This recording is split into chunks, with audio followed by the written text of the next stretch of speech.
I am up here to introduce our Snapshot for the week. So her name is Corrin. You want to come up here?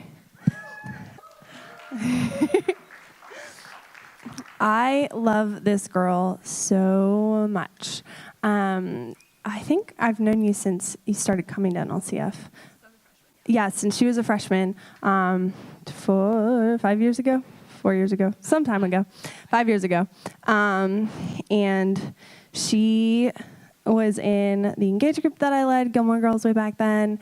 And I've just watched her grow and develop as a person, grow and develop her character and also her relationship with Christ. And it has been a beautiful journey, and she's going to share about it right now, and I'm so excited to hear it. So here you go. Hi, guys. So like Anna said, my name is Corrin. A little tidbit about me. I graduated like 5 months ago. I work in the Department of Chemistry, for everyone who's wondering why I'm still here. I do PR and stuff, and if you want to ask me more about my job, feel free to come up. But I just wanted to share some things that God's been working in my life. The first thing is, I know it's been a difficult weekend for a lot of you. Like, it's very busy. You're probably all exhausted. So before you zone out, just know that God's plan for your life is the best plan for your life. If you zone out for the rest of it, get that. So when I was 18 years old, 17 actually, I wanted to be a doctor, and my plan was, hear that, my plan was to go to UVA, right? Didn't end up there, it's fine. So that was awkward for more than a couple of reasons. One of which was I didn't want to be here at all. Coming here was awkward for a couple of reasons. I didn't want to be here. I didn't feel like I wanted to be here. I didn't feel like I belonged to be here. I didn't feel like I fit in. I just didn't want to be here for the first year. I felt really out of place because I'm from Virginia Beach. And if you're from Virginia Beach, you know what I'm talking about when I say that the culture in Virginia Beach is different from the culture in Northern Virginia, which is 30% of our student population. So being in a different environment was crazy for me. I didn't know how to interact with people, be on their level, I guess. So my answer to that was growing closer to the community which I planted myself in. At first, that meant the church back home, and then gradually that meant NLCF, and growing closer to people here like Anna, who I've known for 5 years. It's been 5 years. And the people here, building into me and then growing closer to God and his kingdom through that. So senior year happened last year. I should clarify and say that senior year, I had 18 credits both semesters. I was involved in 2 different Greek organizations, and I had 2 part-time jobs, about 20 hours a week. So I was a little busy. I didn't sleep a lot. It's fine. I made it on the other side. 4 hours of sleep later. And so I didn't have time to look for a job. I didn't have time to think about what I wanted to do because I was an English major. So it's a little bit different than business or engineering when you kind of know what you're going to do. English, you can do literally anything. So I had no idea what I even wanted to do with the rest of my life. And so my answer to that was giving it to God. And all of you are groaning internally because you know that that's not easy, and I'm making it sound so flippant. It was the hardest thing I've ever done in my life. It's not easy to give control of your entire future up to somebody else.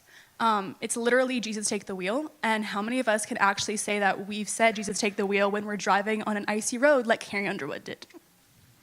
Yeah, exactly, no one. So it's really hard to give up control when everything is not fine. It's because we just want to fix it. We want to fix our own problems and then give it to God. And that's not what we're called to do. We're called to live by his plan. So I got, the way it worked out is I was kind of meeting him halfway. I was thinking about what I wanted to do, but I wasn't actively spending a lot of time thinking about what I wanted to do. And then my professor emailed me this random job position that had opened up here at Tech. And it fit kind of what I was thinking about for a job.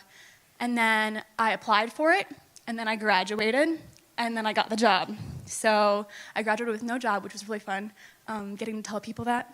It was thrilling. 10 out of 10 would recommend telling people you don't have a job when you graduate. It's a good time. And so I came back to Blacksburg. That was the job. I signed a lease for my apartment when I was in Las Vegas because I went on a 3-week road trip after. 10 out of 10 would recommend that too. Go FedEx for their business services. And then, sorry, I'm really nervous. And then so I got here, and I was blindly following God's plan at this point. I had no idea that I was going to work. I had no idea if I was going to get an apartment. I have no idea what a 401k is, and I have one. So I just was blindly following.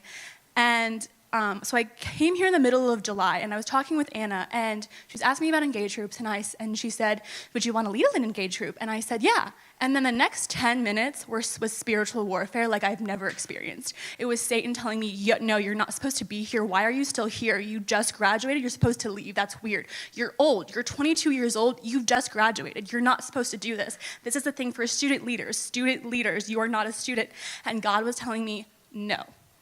That's wrong. He's wrong. Don't listen to him. Listen to me. I am God. I am your father. So I did. I listened to God because that's what you do. And so I started leading an engage group. And then fall retreat, all of this spiritual warfare was still happening inside my head. And I was still so confused. Why did he bring me back here to Blacksburg? Like, what am I doing here? None of my friends stayed in Blacksburg. And so I was journaling, which I don't do as often as I should. I highly recommend it, though.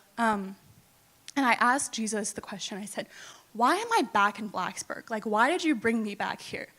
I don't know what I'm doing here besides leading. I don't know what I'm doing leading either. And the next half hour, Emma, homegirl, she looked up to me and she said, I want to get baptized. I want you to be there with me when I do it. And so in that, Jesus was essentially saying, and he's been repeating to me, you're supposed to be here. And that was astoundingly vague, but also surprisingly specific, because I am supposed to be here. I don't know what that means, but I'm supposed to be in this where I am right now. And I didn't write down the rest of this, but essentially what I'm trying to say is that in following God's plan for me, I am exactly where I'm supposed to be. It may not be where I thought I was going to be.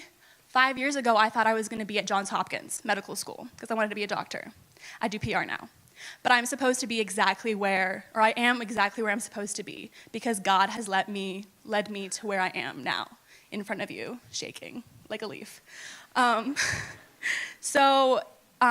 Just with that, I'm just going to say again, God's plan for your life is the best plan for your life. So I would encourage you to before you try to fix whatever plan you think you have, ask God. See if that's okay with him. See what his plan for your life is. If you don't know how to do that, ask staff. I guess they know how to do that too, to help you out with that. I think I'm done. I guess so.